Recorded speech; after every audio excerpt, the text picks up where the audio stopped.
बहुत दुख रहा है ना? नहीं नहीं नहीं, ये मत लगाओ, हमको बहुत जलता है इससे। अरे इससे बहुत जलता है हमको। हाँ हम नहीं लगा रहे, अच्छा नहीं लगा रहे, हाँ नहीं लगा रहे।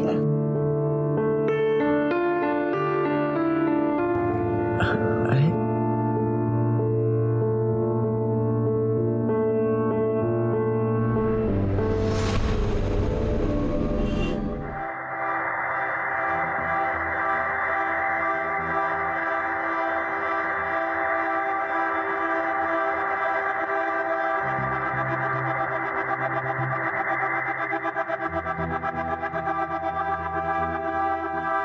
दुल्हन के माता पिता कहाँ हैं?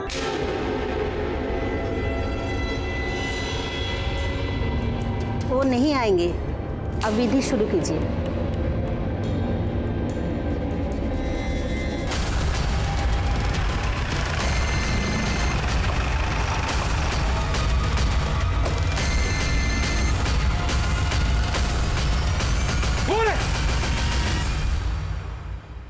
कमीना कहीं का हमारी बेटी को जबरदस्ती उठाकर शादी कर रहा है।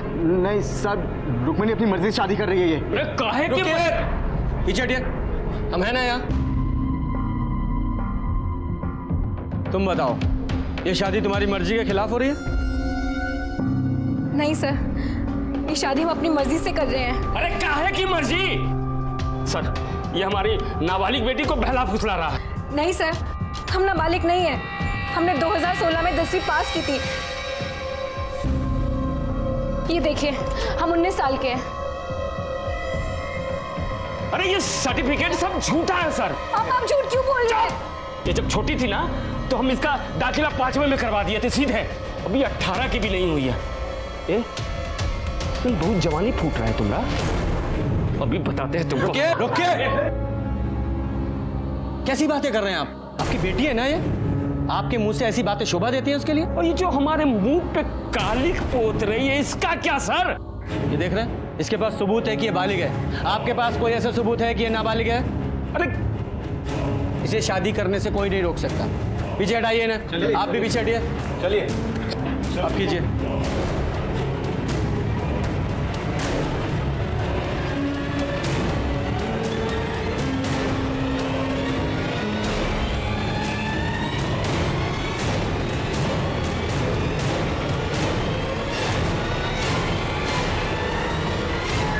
आप दोनों का विवाह संपन्न हुआ।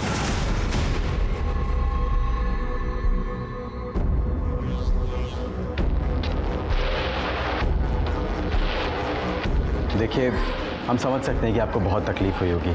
रुक्मिणी ने आपकी मर्जी के खिलाफ शादी की है, लेकिन हम आपको आश्वासन देते हैं कि हम इसका हमेशा ख्याल रखेंगे।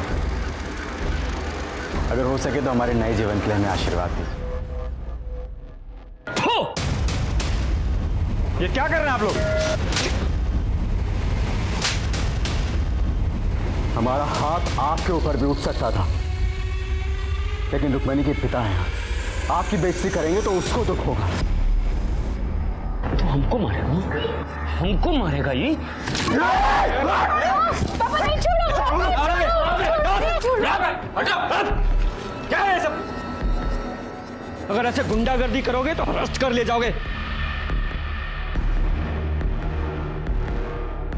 सुन बेटा, खेल अभी खत्म नहीं हुआ, खेला तो अब शुरू होगा। निकलो, चलो चलो।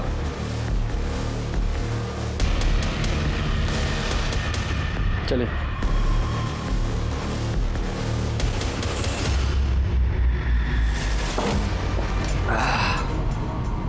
हम तुमको पहले ही बोले थे कि मार कर सालों को निपटा देते हैं, लेकिन तुमको तो आग लगी थी पुलिस के पास जाने की। जाओ। अरे हमने तो सोचा था कि पुलिस आके सारा खेल खत्म कर देगी, ये शादी रुकवा देगी, लेकिन छोड़ेंगे नहीं सालों ना, छोड़ेंगे ना।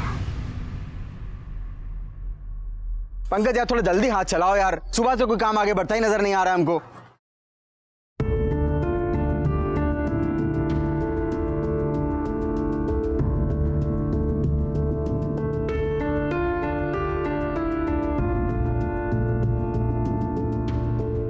अरे देखो, मनोज भैया के मिसेस आए हैं। ए, चलो फटाफट खाना खा के काम पे लगो।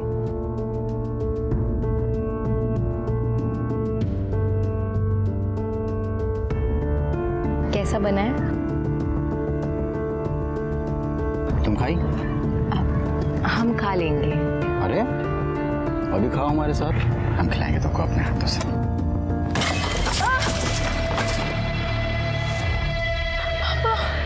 साला तुम्हारा तो ऐसी हालत करेंगे ना कि जिंदगी भर हलक से निवाला नीचे नहीं उतरेगा। हमारी बेटी को फंसाया। पापा नहीं, पापा नहीं। मेरे भाई को मारने की हिम्मत कैसी तुम लोगों की? छोड़ेंगे नहीं। अरे देख लेंगे तुमको, हम भी। जाओ, याद रखना।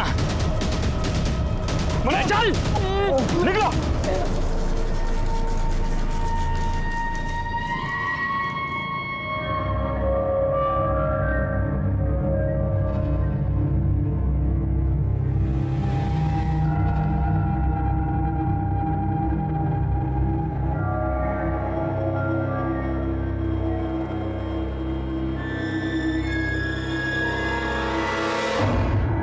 आ जाओ, एक सीट खाली, आ जाओ। ये पटेल नगर किधर पड़ेगा? पटेल नगर पास में ही, आइए मैं आपको छोड़ दूं। अरे यार बीच में कहाँ पता चला? मेरा नंबर है। अरे भाई मेरा नंबर है। अरे तू जाना यार, दिमाग खराब कर। मैं आपको छोड़ देता हूं। मैं छोड़ दूं। आप इधर आइए। बैठ जा, बैठ जा। बैठ जा, बैठ, मैं छोड़ रहा हूं। बैठ जा।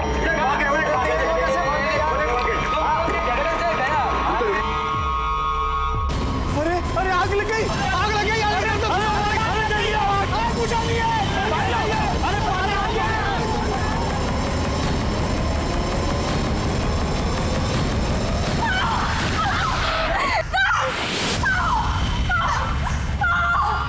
बहुत दुख रहा है ना? नहीं नहीं, ये मत लगाओ, हमको बहुत जलता है इससे। अरे इससे बहुत जलता है हमको। हाँ, हम नहीं लगा रहे। अच्छा नहीं लगा रहे, हाँ नहीं लगा रहे।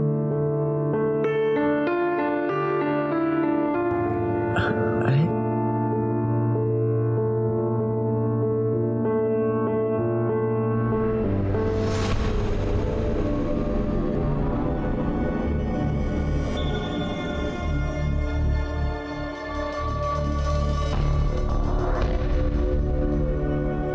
चाची, ये किधर पड़ेगा? बेटा ये आगे जाके दूसरी गली और तीसरा मकान।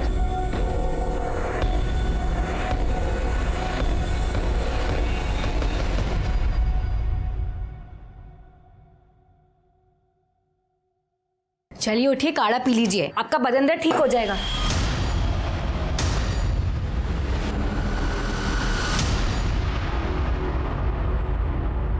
लो भाई, सामान ले आए। खड़ा धनिया नहीं मिला।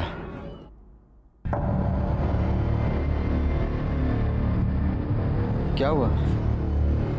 हम जब से बाहर से आए हैं तब से देख रहे बहू अंदर बैठी रो रही है। अरे हम तो पूछ पूछ के थक गए, कुछ बताती नहीं। तुम ही जाकर देखो क्या हुआ है। पकड़ो, हम देखते हैं। अरे क्या हुआ? काहे रो रही हो? अब देखो, ये मत कहना कि घर की याद आ रही है। तुमको पता था ना कि ये सब आसान नहीं होने वाला है। हमें पता था, पर हमें ये नहीं पता था कि तुम्हारा भाई हम पे जबरदस्ती करेगा। ऐसे कहाँ शर्मा रही हो? कभी देखी नहीं होगा। भैया छोड़िए हमें।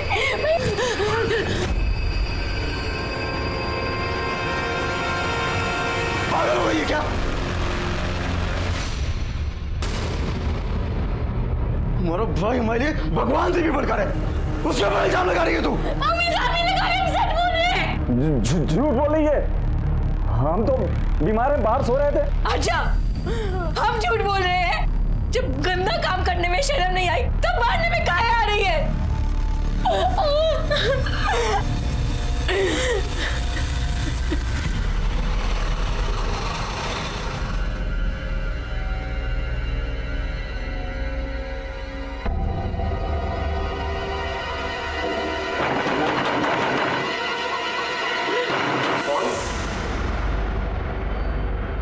पापा। तुम कौन है? क्या लेने आई हो अब यहाँ? पापा, हमें अंदर आने दीजिए पापा। देखिए उसे अंदर आने दीजिए। हम आपके हाथ जोड़ते हैं। अब और कितना तमाशा करेंगे आप? बेटी है हमारी, हमने कहा ना, उसे अंदर आने दीजिए।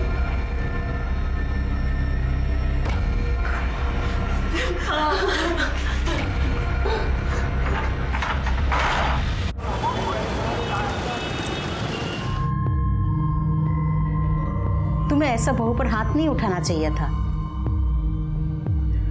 हाँ तुम सुनी ना वो क्या बोल रही थी। भैया प्लीज ले आओ ना भाभी को।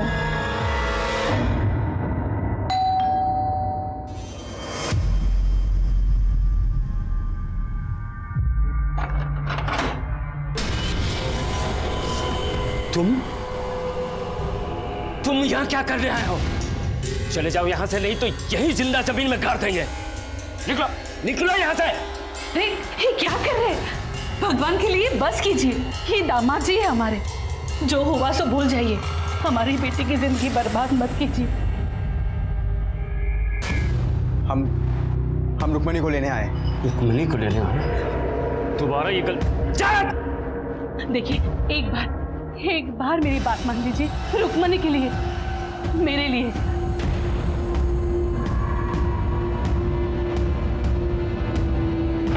अरे ये सुन, हम सब कुछ भूलने को तैयार हैं, लेकिन एक शर्त पर। हमारी बेटी को दोबारा मत रुलाना। उसकी आंखों में आंसू नहीं देख सकते। अरे माना कि हम दिल से कठोर है, लेकिन बाप हैं उसके। तुम क्या देख रही हो? अरे दामाद जी पहली बार आए हैं, कोई अच्छा खाना बनाओ।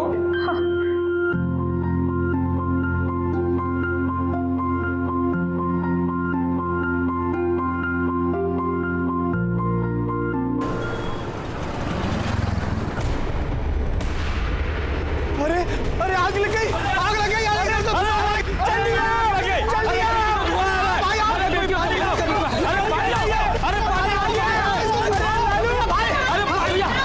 अबे हमारे बेटियों से भागे कमरे में आग लगी।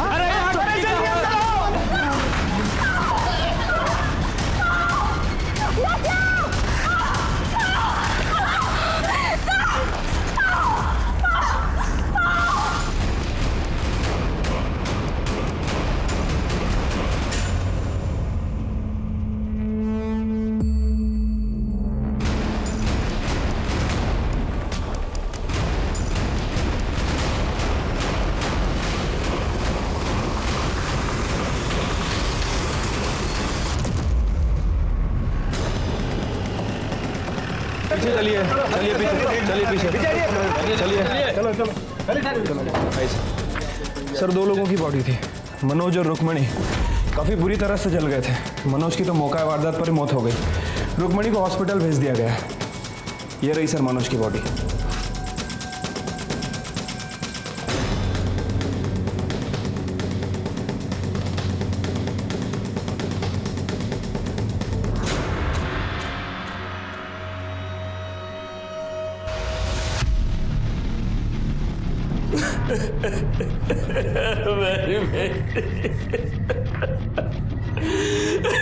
मार डाला अपने जवाई को, ले लिया बदला?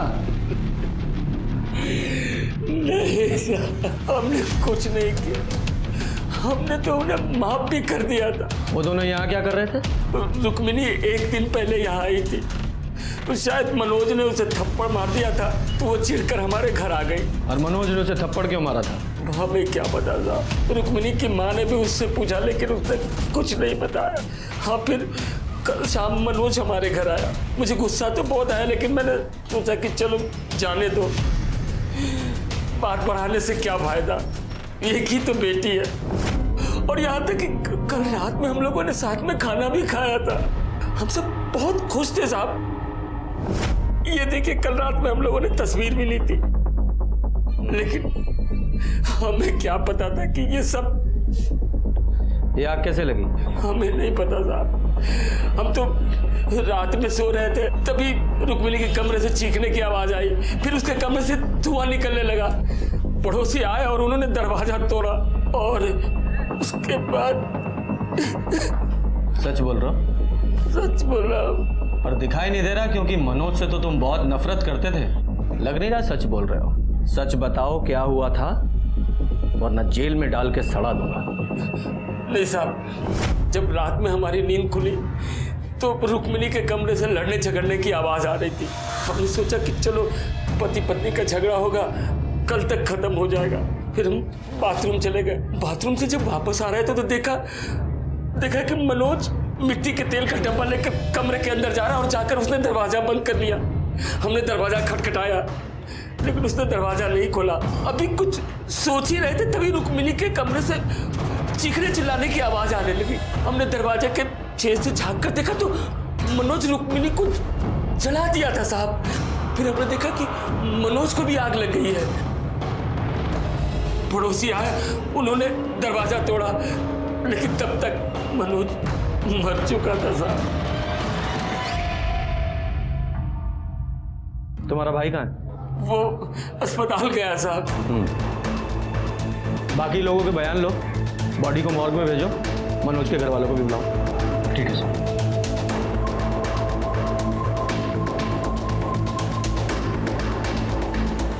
साहब एक मिनट बात करनी है आपसे। बोलिए। हमारा नाम सूरज है। हाँ। और ये हमारा बेटा गोपाल। हम बसेसर के बगल वाले घर में ही रहते हैं। इधर? हाँ। हमारा बेटा गोपाल आपको कुछ बताना चाहता है। हाँ बेटा बताओ। सर, हमारी खिड़की से रुक्मणी दीदी का रूम दिखता है। कल रात देर तक हम जाग रहे थे, हमारी टेस्ट थी इसलिए हम पढ़ रहे थे, तो हमने सुना तो रुक्मणी दीदी किसी के साथ झगड़ रही थी। हमने देखा भी तो वो कोई आदमी था, उसने डब्बे से उनके ऊपर मिट्टी का तेल डाल दिया और गुस्से में उनको जला दिया, पर उन पे भी आग लग गई। वो तो बाहर भाग रहे थे, मैंने ही जाके पापा को जगाया था। साहब हम तुरंत दौड़ के बाहर आए थे और तब तक तो। बेटा हाथ इधर लाओ। इतने बुरी तरीके से किसने मारा था? वो मास्टर जी ने। इतने बुरी तरीके से? अगर तुम चाहो तो उनके खिलाफ कंप्लेन कर सकते हो, मैं कार्रवाई करूंगा। साहब शिकायत की कोनो जरूरत नहीं है। अब ये बच्चा है, गलती हो गई इससे, होमवर्क नहीं किया तो मार तो पड़ेगी। होमवर्क किया करो। हाँ? तो सर इन लोगों के हिसाब से पति और पत्नी के बीच में झगड़ा हुआ। पति ने गुस्से में आकर पत्नी को जलाने की कोशिश की और खुद उस आग में जलकर मर गया, और अब पत्नी जिंदगी और मौत के बीच जंग लड़ रही है। अब इन लोगों ने जो रामायण सुनाई है उसके हिसाब से तो ऐसा ही लग रहा है। अब ये रुक्मणी ही कंफर्म कर सकती है कि इस कहानी का असली रावण कौन है। सर रुक्मणी कुछ भी बता नहीं सकती, वो कुछ बोलने की हालत में है ही नहीं। उसका बदन पूरी तरह से जल चुका है, अभी बेहोश है। अगर वो होश में आ भी जाए तो भी उसे ठीक होने में काफी समय लगेगा। देखिए ना साहब, क्या हालत कर दी हमारी बेटी की। ये सब हमारी गलती है, नहीं हम उसे घर में आने देते, नहीं वो ये सब करता। अच्छा हुआ कि राक्षस चढ़कर मर गया, वरना हम उसकी जान ले लेते। जब ये सब कुछ हुआ आप कहाँ थे? अपने घर में थे साहब, हमें तो अभी इस बारे में पता चला है, और हम तो इस रिश्ते के पहले से ही खिलाफ थे। अब देख लीजिए बड़ों की बात ना मानने का क्या नतीजा होगा। यादव जी, ये मनोज के घर वालों को इन्फॉर्म किया? हाँ, उन्हें मॉर्ग रूम बुलाया।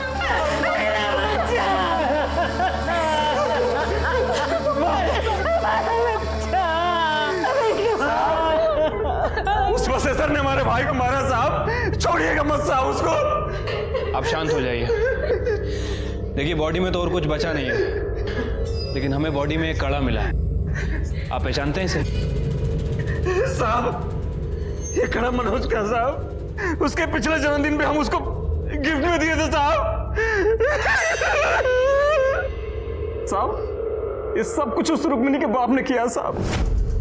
उसने हमारे भाई मनोज को मार डाला साहब। मंदिर में देखा था ना आपने, कितना गुस्सा भरा था उसके अंदर। और उसके बाद मनोज जिस कंस्ट्रक्शन साइट पे काम करता था वहां अपने गुंडों के साथ पहुंच गया था।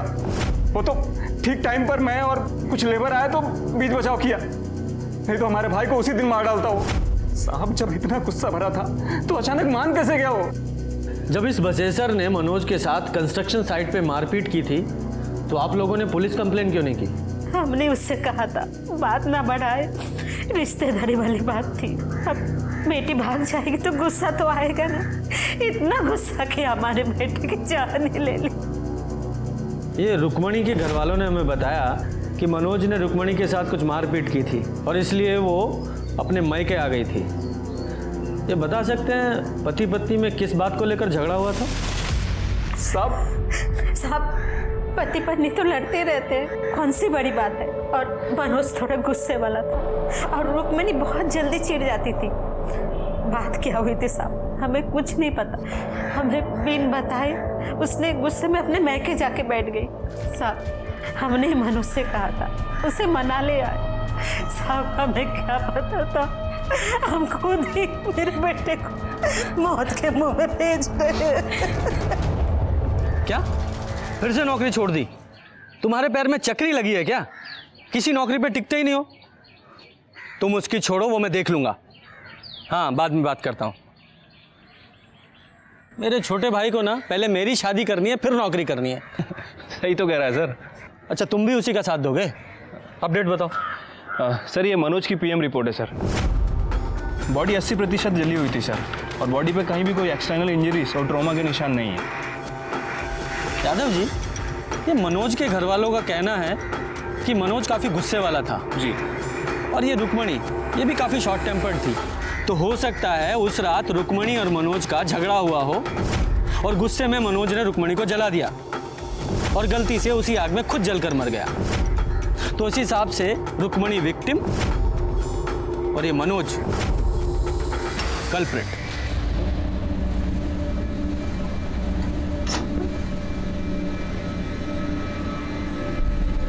सरोज, जल्दी नीचे आ सरोज। अरे कहाँ रह गई थी सरोज? जी अम्मा जी, वो हम छत पर ना कपड़े सुखा रहे थे। अच्छा सुन, बाहर बिरजू आया है, उसका हिसाब देख ले जरा, ठीक है? अच्छा सुन, एक मिनट रुक। मुझे लगता है थोड़ा हिसाब उसका और बनेगा, तो तू एक काम कर, तू ये सारे पैसे ले जा, ठीक से हिसाब कर और बचे हुए पैसे लेके आ। चल जा। काय टुकुर टुकुर देख रही है? बाहर जा, जा अपना काम कर। अम्मा जी, हम कह रहे हैं लड़की कुछ ठीक नहीं लगती हमको। अरे बेफालतू का ना सब पे शक करता रहता है, अच्छी लड़की है वो। बताइए। 12 बोरी आलू की लेकर के आया हूँ और अपना 1 बोरी अदरक। एक सेकंड, 1 मिनट।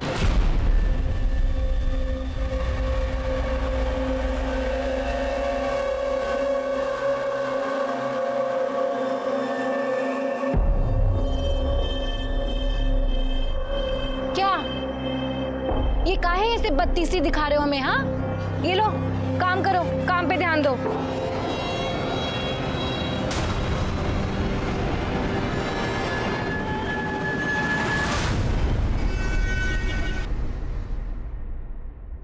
सर, बिहार के बलुआ गांव में एक जवान लड़के ने एक लड़की के साथ मिलकर वहां रहने वाली विधवा के घर लूटपाट की और उसके बाद उसकी हत्या कर दी। सर, उसका नाम दुर्गा देवी था, 65 साल की थी और काफ़ी अमीर थी। बाकी की फैमिली दिल्ली में रहती है। और सर, ये दोनों कल्पिट बिरजू और सरोज उसी के घर काम करते थे। सर, बिहार पुलिस ने बताया कि वो दोनों कल्पिट मुगल सराय की तरफ आए हैं। सारी डिटेल सर्कुलेट करवा दीजिए। हाँ सर, लेकिन एक बार फोटो तो देख लीजिए। ऐसा क्या है फोटो में?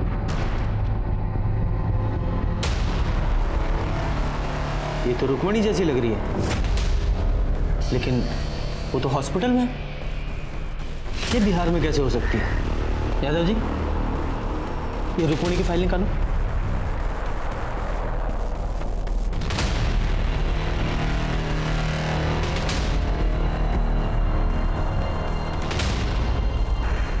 देखिए सर, दोनों के हाथों पर बिल्कुल सेम जगह ही टैटू है। हाँ, लेकिन इस फोटो में टैटू थोड़ा क्लियर नहीं है, लेकिन है एक ही जगह पर।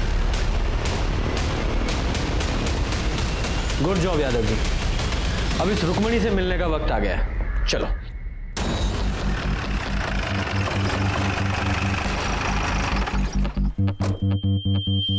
सर, आप ये सही नहीं कर रहे। देखिए, हमें पता है हम क्या कर रहे हैं। इतनी मुश्किल से तो ये ठीक हो रही है। डॉक्टर साहब, क्या कोई और तरीका नहीं है जिससे ये पता लग जाए कि पहले यहाँ टैटू था या नहीं? जी नहीं, क्योंकि स्किन के पिगमेंट्स जल चुके हैं। अब इसे पता लगाने का कोई तरीका नहीं है। एक तरीका है, बिहार चलना होगा। शायद वहीं चलकर इस सरोज और रुक्मणी की पहेली सुलझे।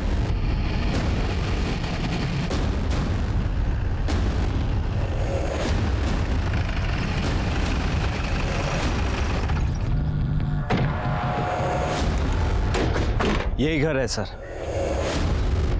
और ये पुलिस वाले यूपी से आए हैं साहब। तुमने जो बयान हमको दिया था, तुम्हारे मुंह से सुनना चाहते हैं। तो क्या है कि तुम्हारे अम्मा जी के कातिलों का पता लगाना है ना। छोड़ना मत साहब उनको। हमारी अम्मा जी बहुत अच्छी थी साहब, बहुत अच्छी थी हमारी अम्मा। ये सरोज यहाँ कब से काम करती थी? साहब कुछ 35-40 दिन हुए होंगे साहब। बहुत पढ़ी लिखी थी साहब और एकदम सीधी सादी लगती थी। अम्मा जी का तो बहुत ही ख्याल रखती थी और अम्मा जी भी उस पर बहुत भरोसा करते थे साहब। और ये बिरजू? अम्मा जी का जमीन का बटाई होता है ना, वो बिरजू ही देखता था, यहाँ आता जाता रहता था साहब। वो हिसाब किताब भी सरोज ही देखती थी। जी सर, यहाँ पे काम करने वाले लोगों का कहना है कि सरोज और बिरजू बहुत घुल मिल गए थे। हाँ साहब, हम देखे थे बिरजू और सरोज में बहुत नजदीकी हो गई थी। अगर तुम्हें हमारी जरूरत है तो सीधे सीधे कह क्यों नहीं देते? साहब वो जो सरोज थी ना, वो हमेशा डरी डरी रहती थी। डरी डरी मतलब? डरने की वजह तो पता नहीं, लेकिन हमेशा उसके दिमाग में कुछ ना कुछ तो चलता रहता था साहब।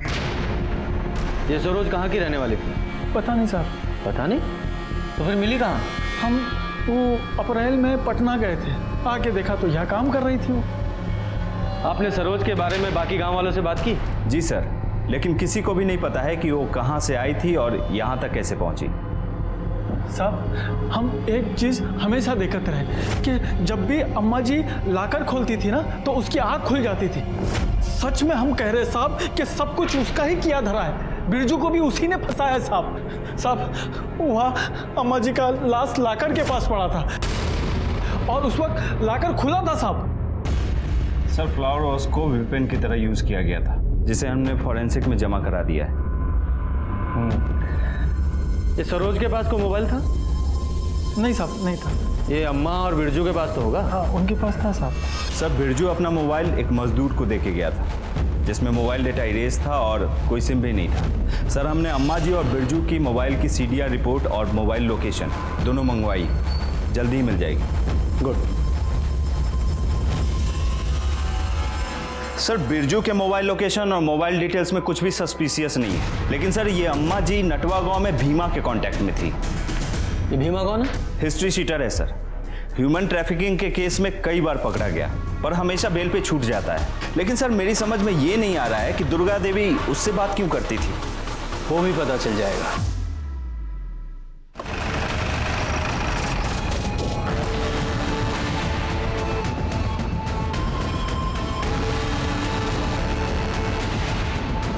सर यही घर है भीमा का।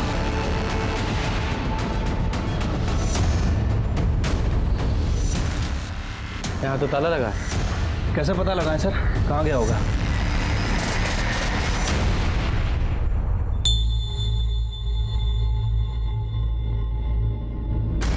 तुम भी माँ रुको।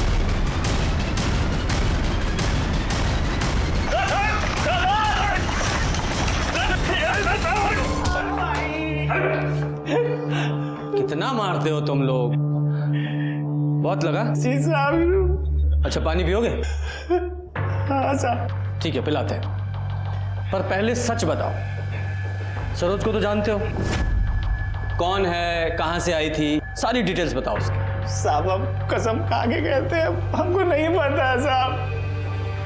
अम्मा ना सच बोलती थी, ये लातों के भूत बातों से नहीं मानते। तुम लोग ना अपने तरीके से पूछ लो, मुझे तो ये कुछ बताएगा नहीं। साहब रुकिए साहब, बताते साहब, बताते। बताओ। सब वो दरअसल वो राम लगन आदमी का फोन आया था हमारे पास। वो हमको बोला कि उसके पास एक 19 साल की एक लड़की है जो बहुत ही खूबसूरत है, उसका हाथ पैर भी ठीक ठाक है। तो साहब 1 लाख में हमारा डील फाइनल हो गया। उसके बाद साहब हम 5 दिन अपने साथ ही रखे नटुआ गांव में, बस इतना ही साहब। फिर 5 दिन बाद क्या किया? वो अम्मा जी को बेच दिए थे 1.5 लाख रुपए में। ये राम लखन का जो फोन आया था मोबाइल से आया था? जी। यादव जी सर, उस नंबर को ट्रेस करो। कहाँ का रहने वाला है ये? जी यूपी। तो लड़की को तुमने यूपी से उठाया?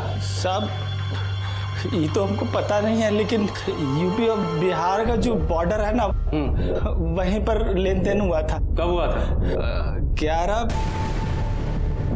अप्रैल रात को हुआ था। मतलब जिस रात रुक्मणी और मनोज को चलाया गया। ठीक है, वेरी गुड सर। रामलखन का फोन ट्रेस हो गया है सर। ये रामलखन और कोई नहीं बल्कि बसेसर दुबे ही है, रुक्मणी का पिता। क्या? तो क्या ये सरोज और रुक्मणी दोनों एक ही हैं? अगर ये सरोज रुक्मणी है तो फिर वो लड़की कौन है जो हॉस्पिटल में है? या फिर दोनों जुड़वा बहनें हैं? सर जो लड़की हॉस्पिटल में है उसका डीएनए बसेसर दुबे के डीएनए से मैच भी हुआ था। बड़ी उलझी हुई पहेली है। सबसे पहले ना ये मुगल सराय जाकर इस बसेसर से बात करनी पड़ेगी। यादव जी, इस बसेसर की पूरी जन्म कुंडली निकालो। जी। और सिन्हा साहब सर, जितने भी टोल नाका हैं सबकी सीसीटीवी फुटेज निकालो। इस सरोज का मिलना बहुत जरूरी है। और वो बिरजू, उसके मोबाइल में उसका सिम नहीं था, हो सकता है उसने दूसरे मोबाइल में सिम डालकर एक्टिवेट किया हो। पता करने की कोशिश करो। इन दोनों का मिलना बहुत जरूरी है। जी सर।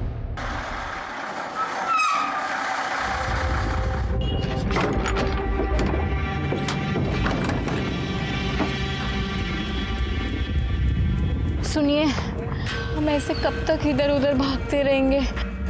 हम जाने ये सब कब खत्म होगा। देखो तुम ज़्यादा परेशान मत हो, बस थोड़ी देर का तो बात है। हम आज रात को बनारस से गाड़ी पकड़ेंगे, उसके बाद निकल जाएंगे। फिर हमको तो कोई टेंशन नहीं है वहाँ पे। चलो। हमें बहुत भूख लग रही है और हमारा गला भी सूख रहा है। गला तो हमारा भी सूख रहा है, लेकिन करे क्या? एक काम करो, आओ तुम इधर आओ, तुम यहाँ बैठो, हम तुम्हारे लिए कुछ खाने को लेकर के आते हैं। जाना मत यहाँ से कहीं।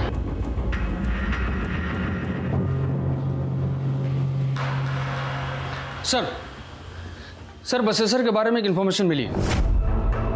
क्या? बसेसर की पहले भी एक शादी हुई थी किसी दुलारी नाम की औरत के साथ। उससे एक बेटी भी है, महुआ रुक्मणी से 2 साल बड़ी है। ये महुआ की कोई फोटो मिली? नहीं सर। ये दुलारी और महुआ कहाँ है अभी? सर दुलारी अभी भी अपने गांव अजवारी में है और बसेसर भी वहीं का रहने वाला है। जब हमने दुलारी से महुआ के बारे में पूछा तो उसने कहा कि वो अपने किसी रिश्तेदार के यहाँ कानपुर गई है, वहीं कहीं मेट का काम करने। लेकिन जब हमने कानपुर में पता किया सर, तो पता चला कि महुआ कानपुर पहुंची ही नहीं। कब की बात है? सर अप्रैल के पहले हफ्ते की। मतलब 11 अप्रैल से पहले भी बहुत सी चीजें हुई थी। आप काहे नहीं खा रहे? अरे तुम खाओ, हम उधर ही कुछ खा लिए थे, पेट भरा है हमारा। बस कितने बजे का है? शाम को 8 बजे का है। तुम खा के थोड़ा सा रेस्ट कर लो, हम तुमको जगा देंगे। कैसा गंदा मजाक कर रहे हैं आप साहब? एक तो हमारी बिटिया अस्पताल में पड़ी है वैसी हालत में, और आप कह रहे हैं हमें अपनी बेटी को भेज दिए बिहार में। पूत को तो कपूत बनते सुना है, लेकिन बाप को पशु बनते पहली बार देखा है। एक बात बताओ, अगर तुमने अपनी बेटी को नहीं बेचा तो वो नटवा के हिमा से फोन पर क्या बात करते थे? झूठ मत बोलना, तुम्हारे सारे कॉल रिकॉर्ड्स हैं हमारे पास। मना क्यों करेंगे? उससे हमारी बात होती थी, हमारे बचपन का दोस्त है, तो कभी कभार फोन पे बात हो जाया करती है। लेकिन इसका मतलब ये थोड़ी है कि उसे हम लड़की बेचें, मतलब अपनी बेटी को। तो फिर ये भीमा ऐसा क्यों बोल रहा था? कहा है कि उसका दिमाग खराब हो गया, साथ में आप लोगों का। बकवास कर रहा है तू? अरे आप ही लोग ना वो टेस्ट करवाए थे और बोले कि जो बेड में लड़की है वो हमारी बेटी है। हमारी एक ही बेटी है, और सरोज कौन है हम नहीं जानते हैं। तुम्हारी एक और बेटी है ना, महुआ, वो कहाँ है? हम नहीं जानते हैं उसे।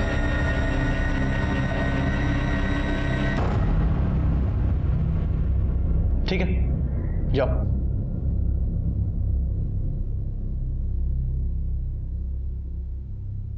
यादव जी। सर। ये बहुत कुछ उलझा हुआ सा है और इसे सुलझाने के लिए इसकी तह तक जाना पड़ेगा। एक काम करो, सबके फोन सर्विलेंस पे डालो, इस मनोज की फैमिली के भी। ठीक है सर। वैसे सर अब क्या करें? हमने सिन्हा से भी बात की है, उसे भी अभी तक कुछ पता नहीं चला है। महुआ, सरोज, रुक्मणी सब बहुत उलझा हुआ है। अगर ये माने कि ये सरोज ही रुक्मणी है, तो फिर ये हॉस्पिटल में जो लड़की है वो कौन है? महुआ? सर रुक्मणी की तबीयत पहले से बेटर है, बीच बीच में होश भी आ रहा है उसे, मगर उसके वोकल कॉर्ड्स बुरी तरह से झुलस चुके हैं। अगर उसने बोलने की कोशिश की तो काफी नुकसान हो सकता है। मतलब उससे बात ही नहीं कर सकते? जी नहीं। इस लड़की का डीएनए इसकी माँ फुलवा से मैच कराई है। जी। हो सकता है इसी से कहानी में कोई नया मोड़ आए। आज हमारा बेटा 24 का हो जाता। शादी के बाद उसका पहला जन्मदिन। माँ अब रो मत, आप भी तो हमारी हिम्मत हो।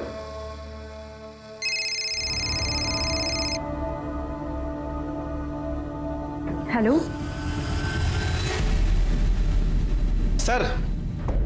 सर अभी भी मनोज की बहन नीला को किसी ने फोन किया सर। ये सुनिए सर।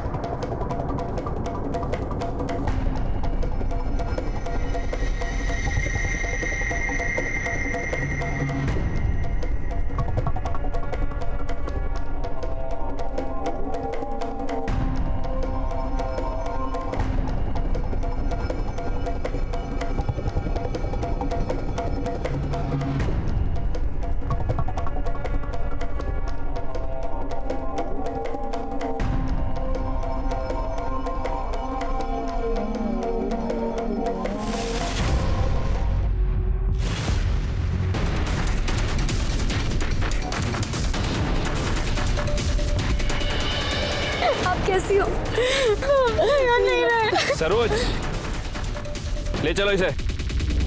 सरोज या रुक्मणी बुलाऊं तुम्हें? कौन हो तुम? सरोज या रुक्मणी या रुक्मणी की कोई जुड़वा बहन? नहीं साहब, हम रुक्मणी ही हैं। सबने बहुत कोशिश की कि हम भूल जाए कि हम रुक्मणी नहीं हैं, लेकिन साहब हम रुक्मणी ही हैं। उस रात तुम्हारी मनोज से लड़ाई किस बात पर हुई थी? नहीं साहब, हम दोनों की तो कोई लड़ाई नहीं हुई थी। हम दोनों के बीच तो सब कुछ ठीक था। हम दोनों ने खाना खाया, उसके बाद हम सोने चले गए। फिर अचानक से आधी रात में किसी ने हमें कुछ सुंघाया और हम बेहोश हो गए। हमने भागने की कोशिश की, लेकिन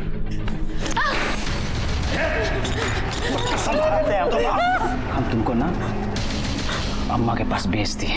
हाँ भेज दिए हैं तुमको। अब से तुम्हारा नाम सरोज है। सरोज, रुक्मणी नाम को भूल जाओ। और अगर तुमने भागने का कोशिश किया ना तो पता क्या होगा? जो पूरा गांव का मर्द लोग है ना वो तुम्हारे ऊपर छोड़ देंगे। उसके बाद तुमको और तुम्हारे मनोज को दोनों को गोली मार देंगे। अम्मा जी बहुत अच्छी इंसान थी, वहां में कोई परेशानी नहीं थी। पर साहब हम वहाँ कैसे रहते? हमें तो अपने पति के पास जाना था। हम मनोज से बहुत प्यार करते थे साहब। हमारे पास कोई फोन भी नहीं था जिससे कि हम मनोज को फोन कर सके। वहाँ हर वक्त हम पर सब लोग नजर रखते थे साहब। ऐसा लगता था जैसे हमें वहाँ कैद करके रखा हो। फिर हमें एक आदमी मिला वहाँ पे, बिरजू नाम का। वो अम्मा जी की जमीन पे बटैये पे काम करता था। हमने उससे जानबूझकर दोस्ती की। हमने बिरजू से कहा कि हमें यहाँ से भागना है। उसने कहा उसके लिए हमें पैसे चाहिए होंगे। हम दोनों ने मिलकर एक योजना बनाई कि तिजोरी से सारे पैसे निकालकर हम भाग जाएंगे।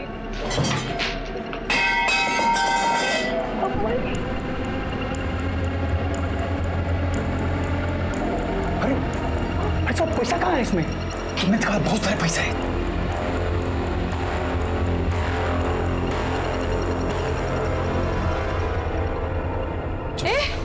बिरजू क्या कर रहे हो यहाँ पे? सरोज? नहीं अम्मा जी। चोरी कर रहे हो? नहीं नहीं अम्मा, वो सफाई कर रहे चल क्या रहा है यहाँ पे?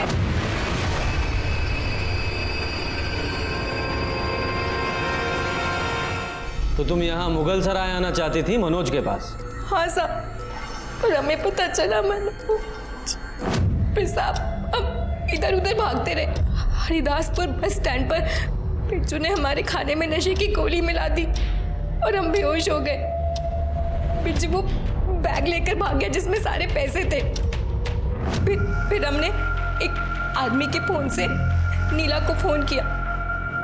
उससे पहले हमने कई बार मनोज को भी फोन किया था, लेकिन उसका फोन बंद था। ऊपर से बिरजू ने हमें मना किया था जब तक हम मुगल सराय ना पहुंचे तब तक हम किसी को फोन ना करें। साहब हमारा यकीन कीजिए, हमने अम्मा जी को नहीं मारा। लेकिन पैसे तो तुम्हारे पास थे।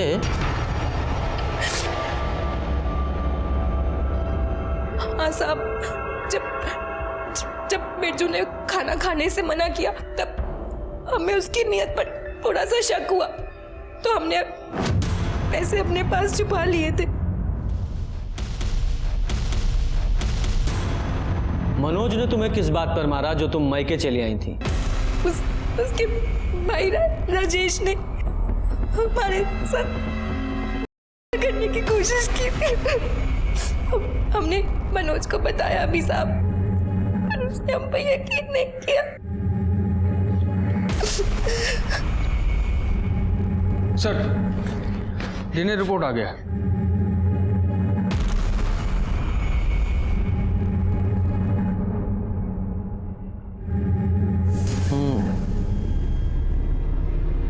मुझे तो उसी दिन उस बसेसर के पड़ोसी सूरज पर शक हुआ था।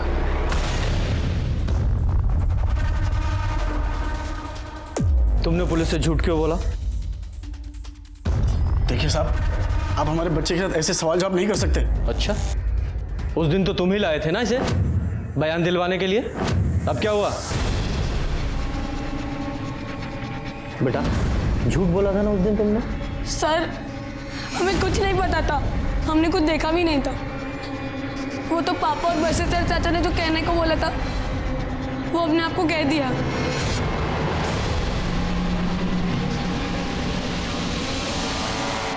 हमने तो मना भी किया था, इन्होंने हमें छड़ी से मारा था।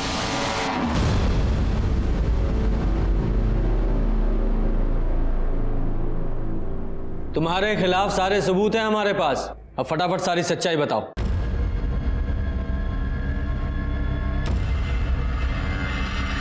रुक्मिनी ने मनोज से शादी करके हमारा बहुत खून जलाया था। हम उससे बहुत गुस्सा थे। हमने सोचा था कि उसे भीमा के हाथों बेच देंगे, लेकिन जब सोच ही रहे थे तो वो अपने ससुराल से लड़ झगड़ कर खुद ब खुद हमारे घर आ गई, और उसके पीछे पीछे मनोज भी आ गया। हमने बेहोशी की दवा सुंघाकर उसे बेहोश कर दिया। फिर हमारे भाई ने उसे घर के बाहर ले जाकर बेच दिया। फिर हमने मनोज को वहीं जला दिया और ऐसा नाटक किया कि ये सब मनोज का किया धरा। मतलब महुआ को रुक्मणी की जगह रखकर जला दिया। क्या करते? दुलारी ने उसे कानपुर भेजा था और वो हमारे पास आ गई। 4 साल की थी जब उसे छोड़कर आए थे, लेकिन उसको तो हमारे घर पर ही रहना था। इतनी सुंदर भी नहीं थी कि कहीं शादी कर देते या बेच देते। उसे अपने भाई के घर रखा। जिस रात हमने रुक्मिनी को बेचा तो हमने सोचा क्यों नहीं महुआ को रुक्मिनी बनाकर इससे भी पीछा छुड़ा लिया जाए। इसलिए उसे बेहोश कर मनोज के साथ जला दिया, लेकिन वो बच गई। शर्म आती है तुम्हारे जैसे इंसान को पिता कहते हुए। अपने स्वार्थ और अहंकार के लिए अपनी 2 बेटियों की जिंदगी बर्बाद कर दी। रुक्मणी ने अपने परिवार से लड़कर मनोज से शादी की थी और मनोज के भाई राजेश ने रुक्मणी को मोलेस्ट करने की कोशिश की थी। राजेश से जब हमने इसके बारे में पूछा तो उसने पहले तो इनकार किया, लेकिन कड़ाई से पूछताछ करने पर उसने स्वीकार किया कि हाँ, उसने रुक्मणी को मोलेस्ट किया था। कुछ दिनों बाद सिन्हा ने बिहार में बिरजू को पकड़ लिया और बिरजू ने कबूल किया कि उसने ही दुर्गा देवी का खून किया था। क्या मनोज को दस्तक नहीं मिली थी कि जो बसेसर रुक्मणी और उसके खून का प्यासा था वो अचानक ही बदल कैसे गया? अगर मनोज ने इस दस्तक को पहचान लिया होता तो ये सब कुछ नहीं होता। इसी के साथ मैं सीनियर इंस्पेक्टर रंजीत ठाकुर आपसे विदा लेता हूं। फिर मिलेंगे। सतर्क रहिए और देखते रहिए क्राइम पेट्रोल दस्तक, क्योंकि मकसद बताना नहीं, बचाना है। जय हिंद।